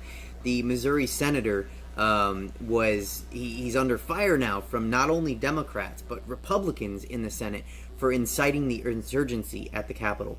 So it wasn't just Trump; it was also Hawley, who was like full bore going with the lawsuits of trying to overturn the election that they like. How do you overturn an election that you lost? Like, you can't do, like, you lost. You can't do that. You cannot. So Hawley looks like he's on his way out. He's a stupid idiot hack, and that makes me so happy. Okay, so I have this is a joke that I used to tell when I started doing stand-up in 2016 and Trump was running. It was that its take on that. Clearly, the Republicans. This isn't the joke, by the way. Yeah. Okay. So clearly, the Republicans don't like the way this country is going. Right? They've been outvoted. They've been pushed out of the Capitol, even though they tried to overtake it. Most people that died had health risks, so I don't think it looks good for them to try to overtake even a police force that's helping them down the steps, because it didn't work for them, right? So now you need to go somewhere. Where do you go? You can't live in this country. You hate this country, right? By the way, that whole like slogan, "Jews will not replace us." Yeah, you don't worry. Nope. We aren't going to replace you. Not that way. We're very peaceful people, and we don't do what you did. And we would much rather just have a corned beef sandwich and watch you look like idiots. So we will not try to replace whatever that was that you just did, conservatives. Anyway, where do you go? There are I googled this. There are lots of abandoned islands in the world that they could go to. The problem is most of them only fit like within the double, like 5-digit number population, like 70,000. So like there's more than 70,000 conservatives. But what they should do is they should just go to the abandoned island, right? And like, is there plumbing and electricity and like infrastructure for you to live there? It doesn't matter. You don't believe in science. Just go there and figure it out your own way, right? These people are not really. There was a woman that was trampled to death and holding a flag that said, "Don't tread on me." I mean, these aren't the smartest. So just move to the island and you can have Trump can be your king, right? He'll move there with you probably. Move to the island, Trump can be your king, and when that island gets full, you can have another island, right? You can just fill all the abandoned islands across. There's one on the coast of Japan. There's one in Antarctica. There was one in Chesapeake Bay on the East Coast, but it just went underwater. The tide was rising slowly, so you can't go there. Another idea: go to Mars, right? Red political party, red planet. See what I'm doing? You could just be the red planet party, right? Like just be red all the way. Go to Mars. Like, you'll need a little bit of science to get there.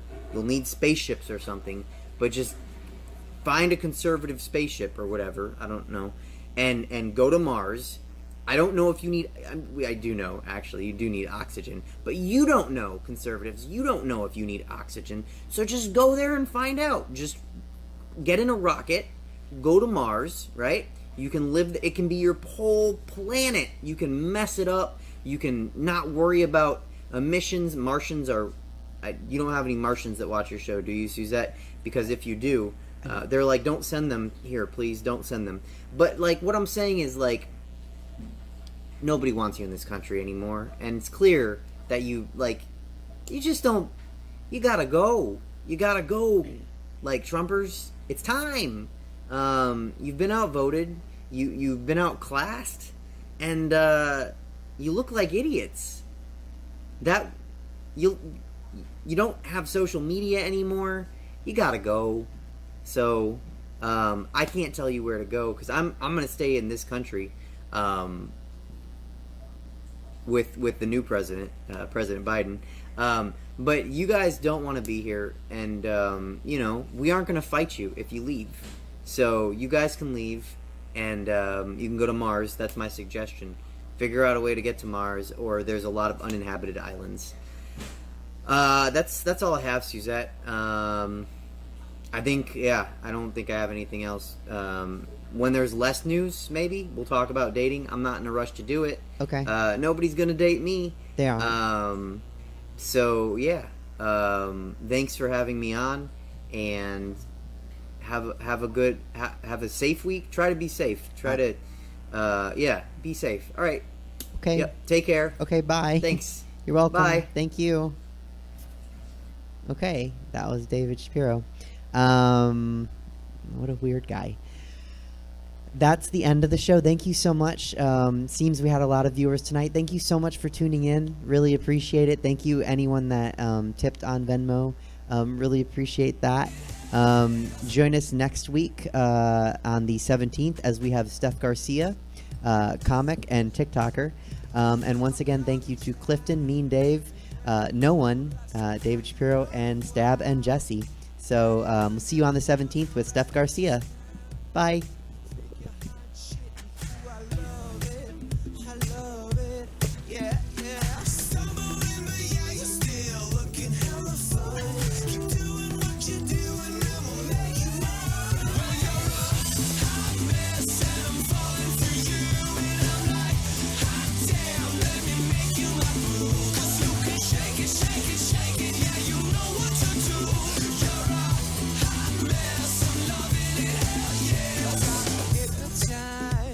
The city's your playground, I watch you take a bite.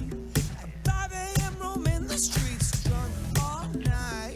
You think you're hot shit, and ooh, I love it, yeah, yeah. Stumbling, but yeah, you're still looking hella fun. Keep doing what you're doing, I'ma make you mine. Hot mess, and I'm falling for you, and I'm like, hot damn, let me make you Yeah, dude. Excuse me. Whenever I go on.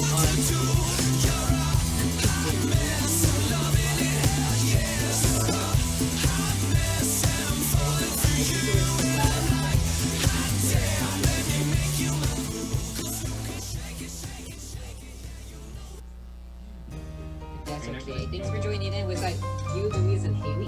Oh, that's cute. Thank you. Ugh. Do I want to stay in this? No, not really. That you don't want Do to what? smile. And if it takes you just a little while, Oh god. No, the earring's stuck in the hair. open your eyes and just look at the day.